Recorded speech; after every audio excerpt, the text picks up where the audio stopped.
Welcome to BitBoy Crypto. My name is Ben. Today, I want to talk to you guys about the Bitcoin halving cycles and what this means for the accumulation of crypto. First of all, if you're buying crypto right now, congratulations.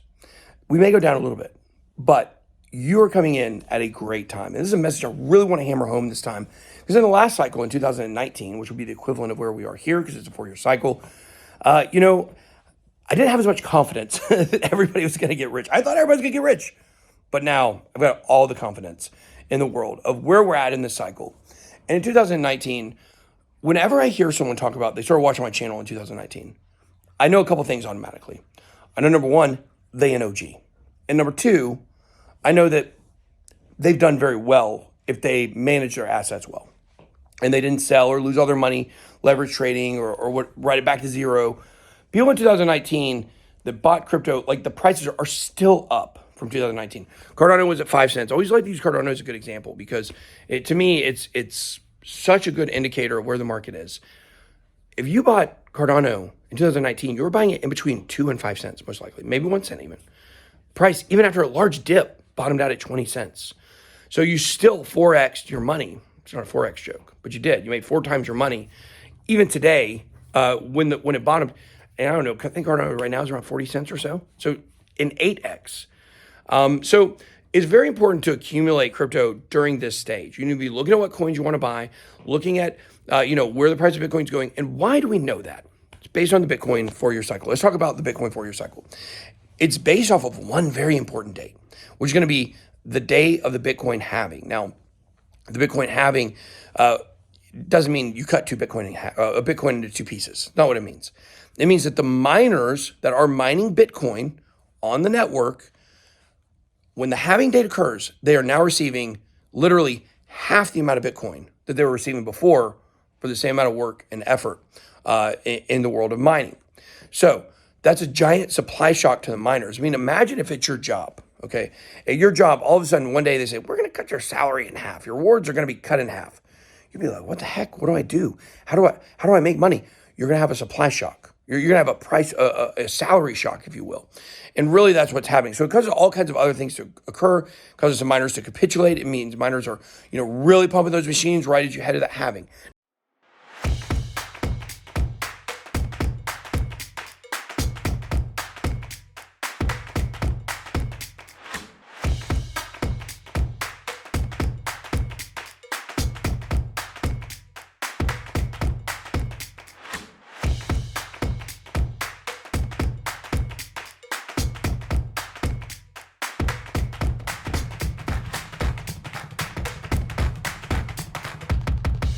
Now, when does this date occur?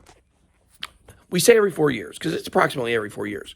But in reality, it's not every 4 years. In reality, it's every 210,000 blocks, which works out usually to sometime around 3 years and 10 months, 3 years, 11 months. So generally what happens when those 210,000 blocks for Bitcoin occur, the amount of rewards get cut in half. The miners do some crazy stuff, capitulate, buy new equipment, sell off, whatever the case may be. And then about 3 months after that halving, the price starts going up parabolically. And we've seen it cycle after cycle after cycle. In general, the way that this 4-year cycle works is that leading up to the halving, you'll get a large pump. And then you'll get it, after the halving, the price goes down a little bit. Then it goes sideways for about 3 months.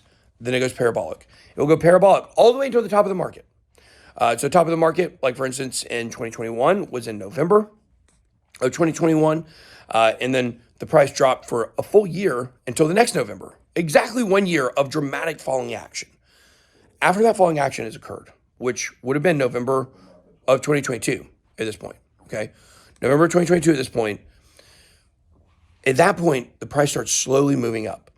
So in 2019, if we went through the same thing this year that we went through in 2019, what do we expect the price to do? Well, we'd expect the price to go up at some point this year pretty dramatically, maybe to 50K even, and then pull back to about $25,000.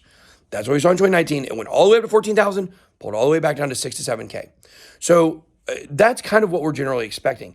It's very important that right now you are looking to accumulate coins during this time, because as you're accumulating altcoins and accumulating more Bitcoin, This will pay off down the road very significantly if we continue to see the 4-year cycle play out the way that we expect it to. This means we should probably be hitting all-time highs at the end of 2024. Now, at the end of 2023, as we're heading into the halving, which will probably be between March and April of next year, we'll probably see the price start to move up as well. So one way you can kind of play this is when these price pumps go up, take profits and then reaccumulate on these dips. Guys, Bitcoin does not go up forever. It has gigantic drops in price. That's why we love it. I know you're sitting there, what do you mean? Well, that means you're able to take advantage of these cycles and you're able to accumulate at these bottoms, sell profits at the tops, and then reaccumulate again at lower prices. We all wish we would have sold the top in 2021. I know that for sure. So that was your crash course on Bitcoin, the 4-year cycles, how we should be handling things right now. And let me know down below if you got any comments. Would love to hear what your strategy is. That's all I got. Be blessed. Bye-bye.